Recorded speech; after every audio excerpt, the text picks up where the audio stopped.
I've been thinking about it, and I really think that one of the most transformative periods of my life is definitely the adulting stage. Or at least, you know, the transition to adulting.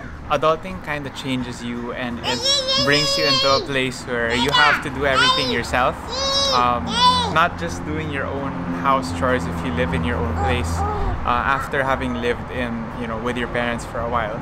But now you have to kind of like pay your own bills, earn your own money so that you can buy food, and especially when it comes to like marriage, now I'm doing that also for another human being. Adulting really brought about a I have to do it myself kind of mindset. It's almost pressure that I need to attain something on my own. And along with that, once you enter the workforce, there's also kind of this attitude, like the hustle culture, you know what I mean? There's always pressure to do more, to have more, to sleep less and to work more, work on your career, to earn your stripes, to make a living, to even make a name for yourself. And you know, when you're in your mid-20s, there's kind of that pressure that, oh no, if I'm still in the same place that I am now by the time I'm 30, you know, what am I gonna tell my friends? What are people gonna think of me? What are the titas and titas gonna think of me when I'm 30 and still don't have a kid? Or, you know, I'm 35 and I'm still not married. I don't know if it's just me, but... What? You wanna say hi? Say hi! Hi! Okay, go now. I don't know if it's just me, but I really feel like the culture of the world is always pushing us to do the next thing, you know, always trying to convince us that the grass is greener on the other side.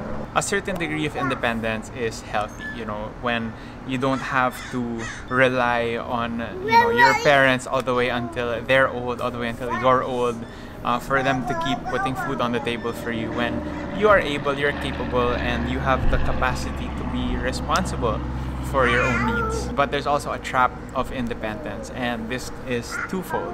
One is self-sufficiency, where we end up convincing ourselves that we are more than enough for ourselves, that all our resources, capacity, especially spiritual strength, is enough on our own. The other is autonomy, where we are so convinced that we can forge our own path, create our own purpose, and you know, these two things at the end of the day, if you've reached your breaking point, you'll know that these two things are traps. If you've ever broken down and realized for yourself that the world might have been lying to you, that you are enough for yourself, and you have all the strength you need deep down inside of you, and then you turn to your loved ones and you turn to God and you say, no, you know what? My support system really helps me out here. God really is my refuge and picks me up in times of trouble when I need help. I need people around me, you know, to give me strength and to encourage me. See, the truth that counters the lie of self-sufficiency is the truth that God created you and He sustains you. You know, the whole story of creation debunks the traps of independence, first self-sufficiency and autonomy. Like, God created us for a purpose. I hope I'm not alone when I say that I have had sleepless nights really wondering why I exist, you know, what I'm created for, what my purpose is, if life the way I'm living it is all there is for the rest of my time here on earth, and if the purpose that I create for myself will ever be enough, or if I will ever be enough for that purpose, because there are times I've created goals for myself that I just couldn't fulfill and I ended up burning out. So when your independence leads you into the lie of self-sufficiency, remember that God created you and He continues to sustain you. When your independence leads you to the lie of autonomy, remember that God created you for a purpose, not just any other purpose that anyone else can give you, not just a purpose that, oh, you can find deep down inside yourself, but it's a purpose that is even greater and wiser than any of those things combined. It's a purpose given to you by the one who created the stars and knows the depths of the ocean and has knowledge of everything on earth, that He can give you the perfect purpose for you. He knows the number of hairs on your head. How can He not know what purpose is best for you, whom He created? And whenever I break down because I fall into the lies of independence, not that independence is a lie, independence is a good thing in other circumstances, but there are times where, you know, I break down and I just remember that God created me and continues to sustain me. And so when I fall down and feel like I'm not enough and feel like I don't have anything left to give and I have no more strength to go on, I remember that He still sustains me just the same from the day that He created me.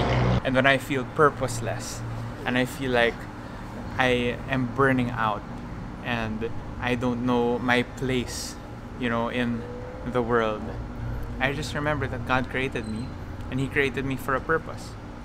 God created you for a purpose, Kaya. It gives me peace to know that when it comes to provision, there's no burden. And when it comes to purpose, there is no rush. I have verses here. When it comes to provision, there's no burden because of what it says in Matthew 11 verse 28. When it comes to purpose, there's no rush because of what it says in Romans 8 verse 28. And I'll leave you to look up those verses yourself. But I'm gonna leave you with one that for me really hits home for both situations. And that's found in Matthew chapter 6 verse 33.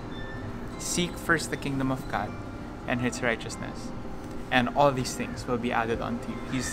Jesus is like, does the sparrow have to worry about his food, or do the lilies have to worry about their clothing?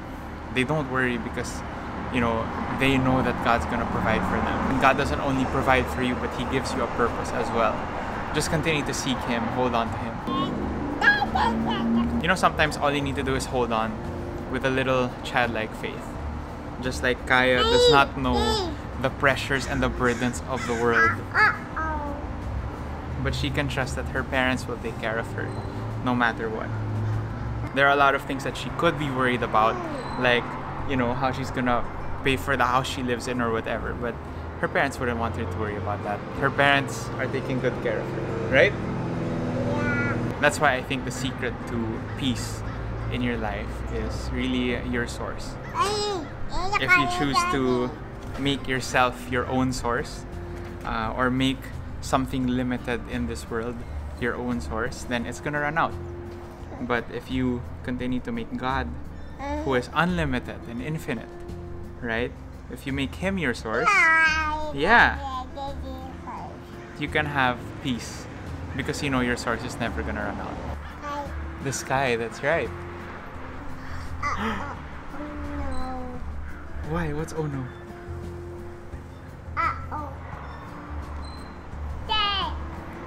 As always, have a great day. Say bye.